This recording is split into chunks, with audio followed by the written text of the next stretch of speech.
¿cómo están? Yo soy Mafe. Y yo soy Ángela, sean todas bienvenidas. ¿Qué onda, amigas, amigos, amigues? ¿Cómo está todo? Hoy es otro capítulo más de su programa que tiene, ya saben, como objetivo recuperar la conectividad y que estos temas no se manejen en las calles en personas como tú y como yo, Mafe, fuera del institucionalismo de círculos superletrados. Esperamos que se encuentre bien. Hoy tenemos para ustedes varios temas, así que pónganse cómodos. Si gustan, denle pausa, vayan por agua, por, no sé, una botana, para que estén cómodos y nos escuchen. Bienvenidos. Muy bien. Hoy tenemos temas muy interesantes, ¿no crees? Eh, a Sí, ver, me parece pues que sí, bueno. a toda nuestra audiencia aquí en el podcast le va a gustar todo lo que vamos a hablar, así que si nos haces el honor, Ángela, de comenzar. Claro, claro. A ver, Segunda Guerra Mundial. Que sabemos que la Segunda Guerra Mundial, pues fue este conflicto armado, ¿no? A gran escala, lamentablemente, derivado pues en gran medida, ¿no? De la Primera Guerra Mundial, que fue de 1914 a 1919. Que pues bueno, sabemos que esta Segunda Guerra Mundial estalló en el 39, pues ya sabemos que es entre las potencias del eje, que era Alemania, Italia y Japón, y por este otro lado teníamos a los aliados, que era Inglaterra, Francia y la Unión Soviética. Y pues bueno, sabemos que este segundo bloque, el de los aliados, fue reforzado por ni nada más ni nada menos que el amigo íntimo de todo el mundo, Estados Unidos, desde 1941. Y pues ciertamente los conflictos arrastrados pues eran desde el Tratado de Versalles, sumando a un conjunto de factores de diversas naturalezas, que bueno, fueron caldo, ¿no? De cultivo para la creciente pues hostilidad que acabaría en la más violenta de las guerras enfrentadas por la humanidad. Y pues bueno, me gustaría que habláramos sobre estos programas, sobre este programa que vela por los intereses de Estados Unidos de América. Luego de la Segunda Guerra Mundial, pues sabemos que Estados Unidos decide implementar este conjunto de medidas, ¿no?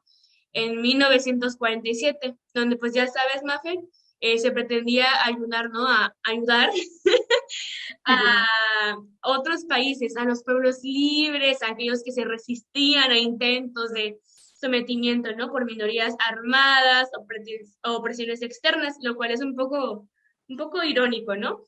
Y pues esto para no traducirnos que estos territorios representaban, o hasta la fecha representan, pues, por supuesto, intereses estadounidenses, así como evitar sentirse bajo amenaza, ¿no? A su modelo capitalista. Y que pues bueno, esta doctrina fue en honor al presidente de ese entonces, Harry Truman, y pues era en definitiva la ficha que Estados Unidos puso sobre la mesa para hacerle frente a la expansión de la Unión Soviética. Sabemos que Europa quedó bastante mal después de la Segunda Guerra Mundial. Su poder económico y militar, que sabemos que son de los factores más importantes, o al menos en esa época lo era demasiado también, pues el militar y el económico fueron de los más debilitados, por lo que Estados Unidos vio como un punto de oportunidad para que la Unión Soviética implantara el comunismo, el mayor miedo de Estados Unidos, para después hacerlo en América. Pues como consecuencia de esta doctrina, de la Truman, sabemos que surgió su otro amiguito, el Plan Marshall, que consistía en ayudar financieramente a los países aliados europeos, que pues habían sido afectados por la Segunda Guerra Mundial, para así promover la prosperidad y su visión del desarrollo. Y pues de igual forma se le brindó ayuda a países como Grecia y a Turquía, quienes se hicieron después miembros de la OTAN, que también fue como la ficha, ¿no? De Estados Unidos. También el rol de Estados Unidos como país intervencionista se fortaleció. Y por último, pero no menos importante, estas intervenciones habilitaron ciertas problemáticas mundiales, que sabemos que fue en Asia y en América Latina. ¿Qué tienes que decir de eso, Mau? Sí, Ángela, no, pues estuvo muy bien, gracias por darnos ese breve resumen de cómo fue la Segunda Guerra Mundial.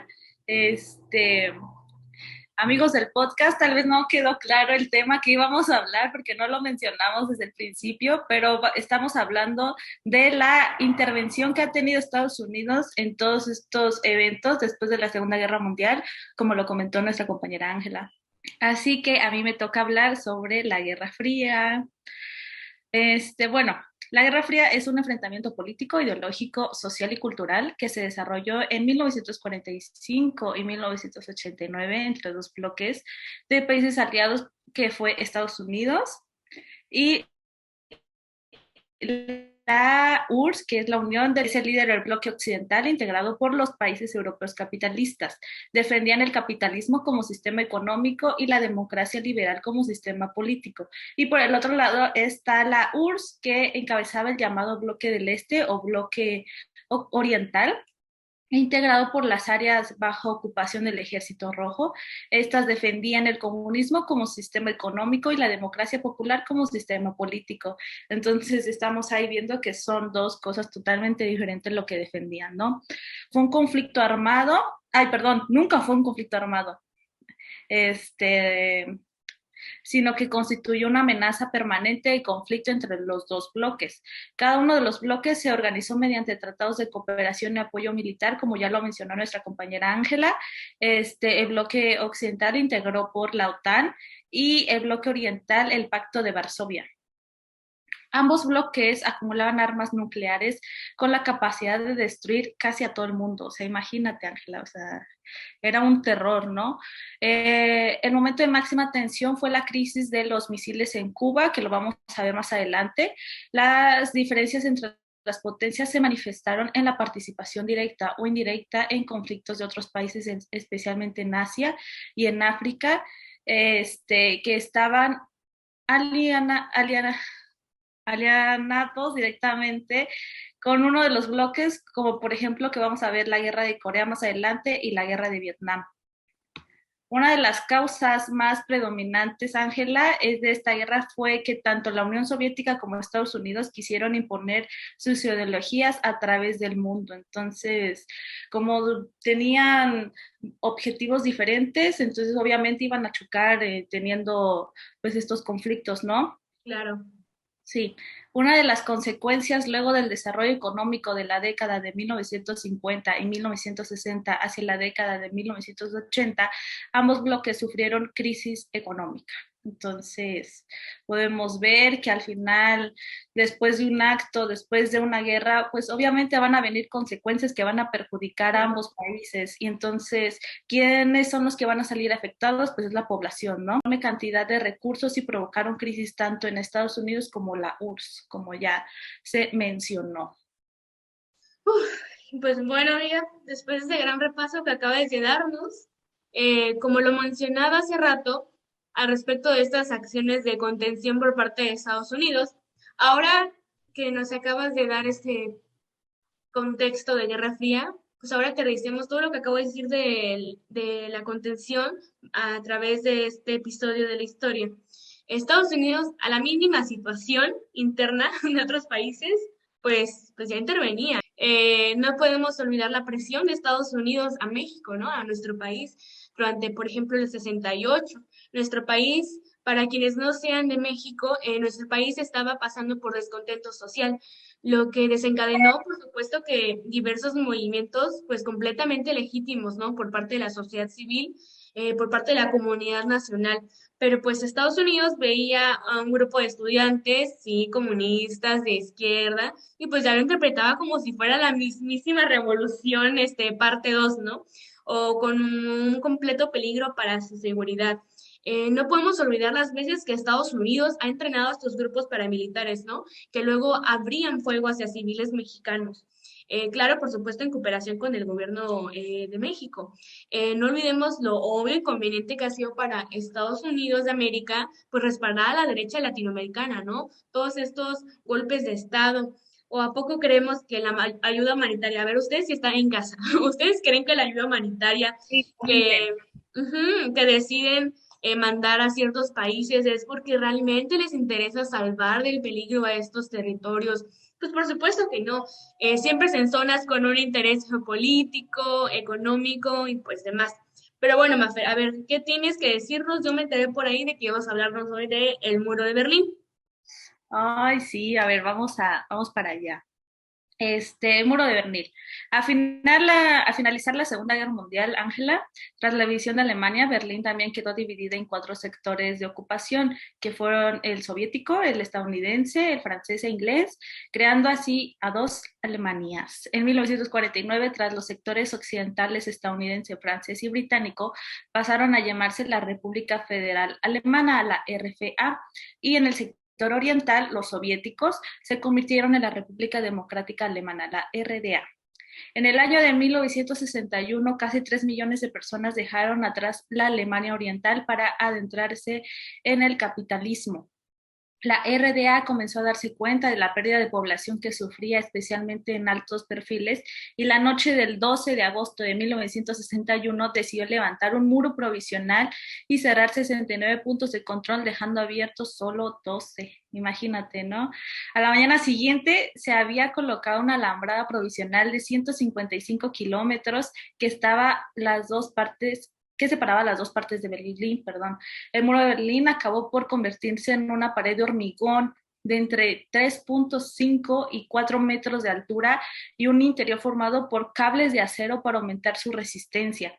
Acompañado al muro se creó la llamada Franja de la Muerte, formada por un foso, una alambrada, una carretera por la que circulaban constantemente vehículos militares, sistemas de alarma, armas automáticas, torres de vigilancia y patrullas acompañadas por perros las 24 horas del día. O sea, imagínate, ¿no? Qué difícil era para las personas que tenían que cruzar, las que lograron cruzar, fue una batalla, una guerra cruzar ese muro. O sea, imagínate todas las cosas que tenían que atravesar y todos los que no pudieron atravesar, pues fallecieron en el intento. La caída del muro de Berlín se vio motivada por la apertura de fronteras por Austria y Hungría en mayo de 1989. Ya cada vez más alemanes viajaban a Hungría para pedir asilo en las distintas embajadas de la República Federal Alemana. Este hecho motivó enormes manifestaciones que se llevaría el 9 de noviembre de 1989. El gobierno de la RDA afirmara que el paso hacia el oeste estaba permitido. Ese mismo día, miles de personas se agolparon en los puntos de control para poder cruzar al otro lado, y nadie pudo detenerlos, de forma que se produjo un éxodo masivo. O sea, después de 28 años se pudieron tirar el muro y así reunificar familias, amigos y ya.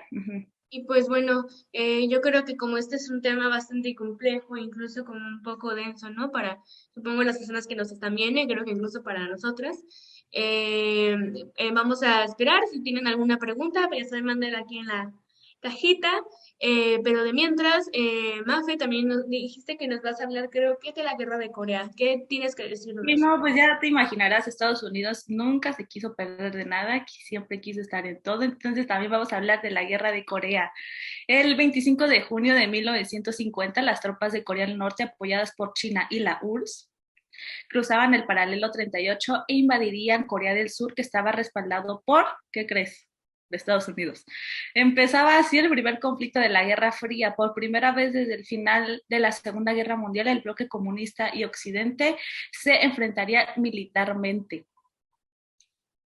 La Guerra de Corea fue un conflicto bélico entre Corea del Sur y Corea del Norte entre el 25 de junio de 1950 y el 27 de junio de 1953. Se considera una de las guerras más violentas, lamentablemente, y sangrientas de la historia, y hace parte uno de los conflictos de la Guerra Fría.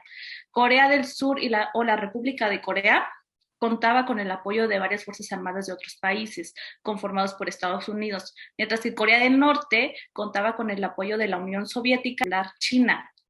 Al término de la Segunda Guerra Mundial, la Unión Soviética y Estados Unidos decidieron dividir Corea en dos partes.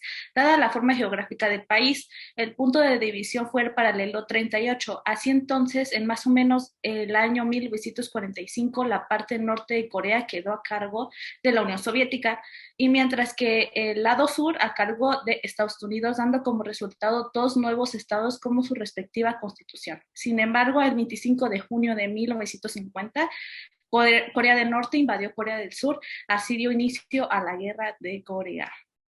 Cuando Corea del Norte invadió Corea del Sur, estos solicitaron apoyo de Estados Unidos para repeler el ataque. Gracias a las controversias de las tropas de Estados Unidos, se logró devolver a las tropas norcoreanas muy cerca del río Yolu por el paralelo 38. Incluso la ONU envió ayuda a otras naciones.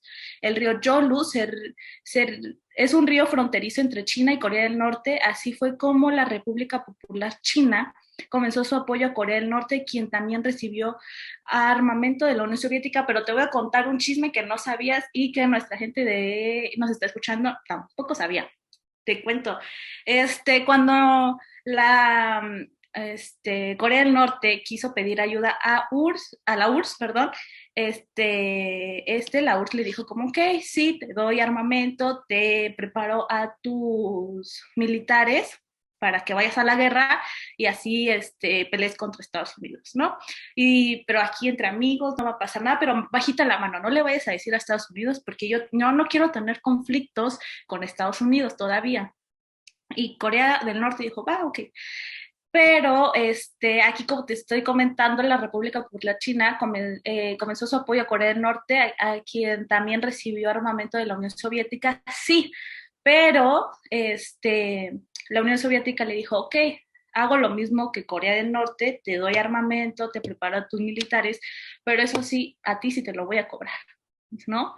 Entonces dijo la República Popular China, ¿cómo es eso? O sea, ¿por qué me lo vas a cobrar? Bueno, está bien, pero me parece injusto. Por eso no te lo sabías, ¿o sí?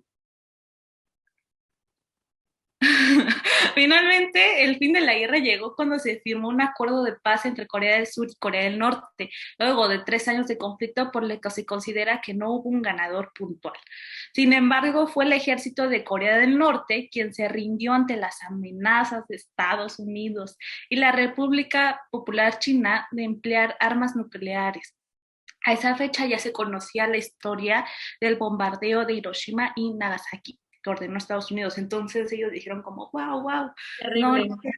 no queremos otra bomba y no queremos terminar como Japón, ¿no? A pesar de haber sido firmado un tratado de paz por ambas Coreas, la tensión política y militar se mantiene hasta la actualidad, creando un estado de alerta permanente entre los dos países. Qué terrible, ¿no? Y al final, como que este país, Corea del No, ni Sur y siquiera se han Norte, reunificado, ¿no? O sea, como bueno, aquí te comento, no hubo un ganador. O sea, todavía hasta en la actualidad siguen teniendo esas tensiones, entonces no. claro, y por conflictos de países externos, ¿no?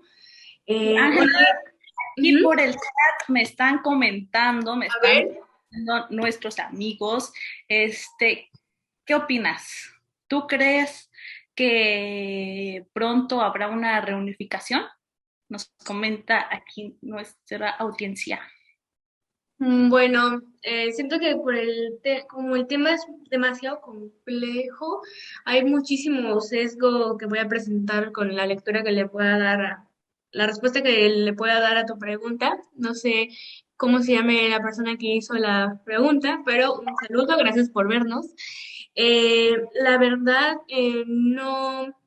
no veo que en un escenario cercano, no creo que eso se dé en un escenario cercano, tal vez ya no nos toque presenciarlo, pero por supuesto que quisiera, ¿no? Que en algún momento lleguen a un punto de encuentro, un punto de acuerdo en el que puedan congeniar, ¿no? Y más que nada por los dos pueblos, por el pueblo norcoreano y también surcoreano.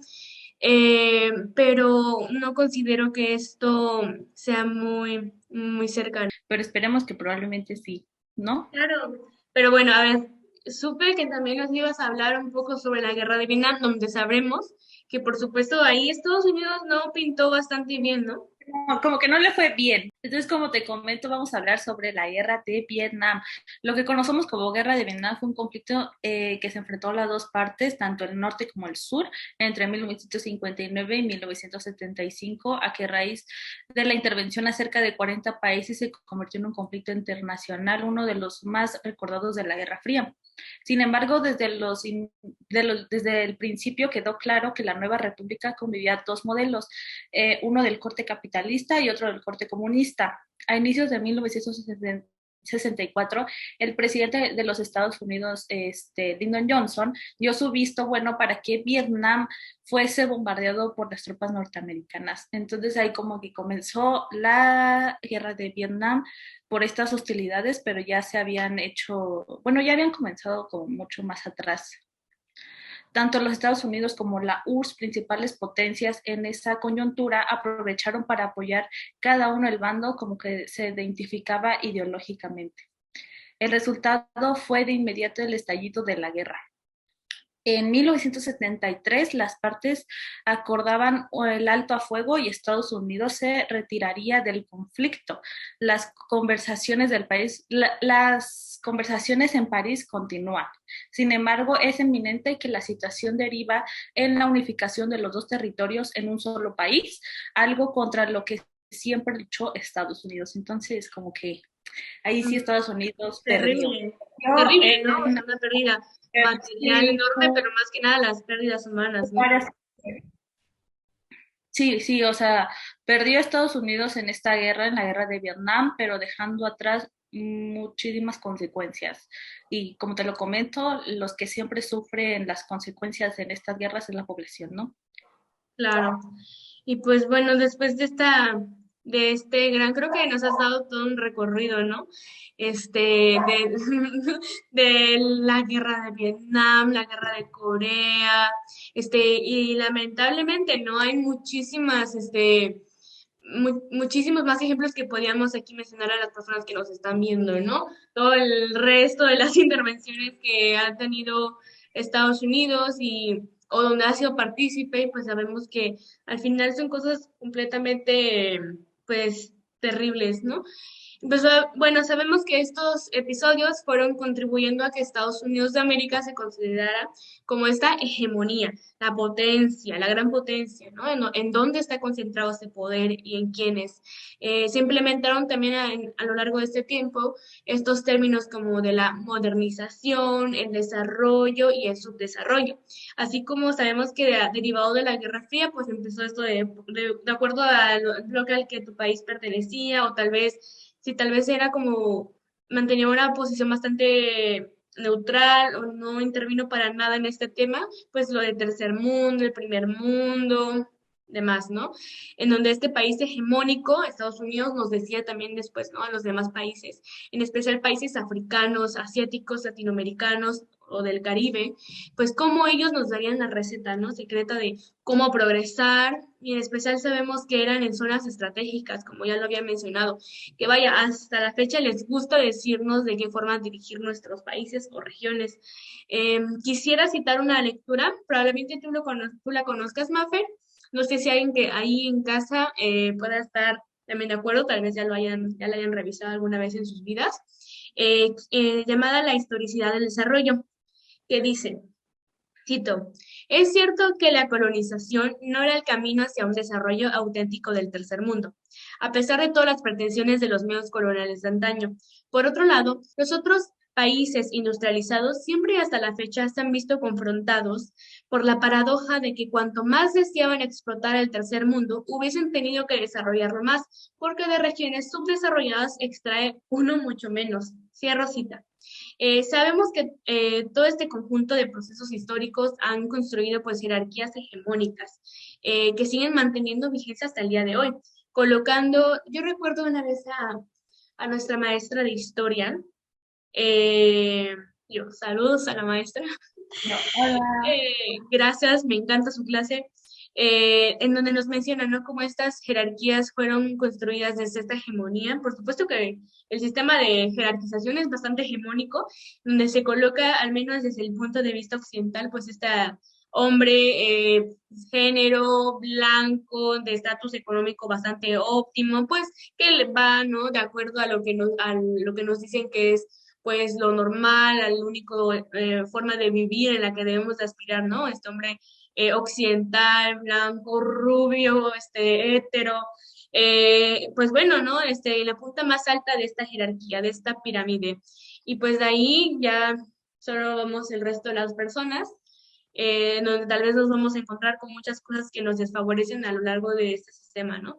En otro tema, aún creemos que es coincidencia que los países más empobrecidos del mundo hayan sido colonizados o hayan tenido que ver con esos temas de las intervenciones. ¿Tú qué crees, Mafer? ¿Tú crees que sí haya una relación?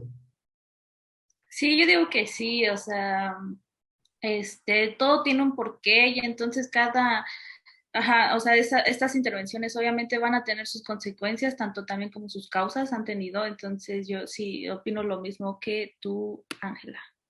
Claro, por eso se utiliza la palabra empobrecido o empobrecimiento, porque hay un sistema que lo ocasiona. No es por arte de magia, no es porque así lo quiso el país, y mucho menos su gente, como se han construido pues todos estos países de primer mundo, ¿no? A costa de otros, a costa de otras regiones, que pues bueno, lamentablemente hasta la fecha, ¿no? Siguen cometiendo estos países extractivismo en nuestras tierras. Podemos hablar Mafer, tal vez estén enterados también ustedes ahí en casa, el extractivismo que comete países como Canadá, como Estados Unidos y demás en nuestras minas, ¿no? En las zonas mineras de Oaxaca, en las zonas mineras del sur específicamente, cómo se aprovechan de esta también mano de obra barata y cómo tienen a muchos trabajadores, trabajadoras en pésimas condiciones, mientras ellos en sus países nos están vendiendo una agenda completamente distinta. Así que por eso, gente, no deben existir los millonarios. Yo Ya por no, nos despedimos porque creo que, bueno, ya ya se es nos está acabando el tiempo, el ya tiempo. será otra Espero que les haya gustado, que se hayan tomado el tiempo de escucharnos, entonces se les agradece, gracias. Muchas gracias. Nos Y no vemos se en la pierdan, no se próxima. pierdan el próximo capítulo el martes. Nos vemos. Adiós.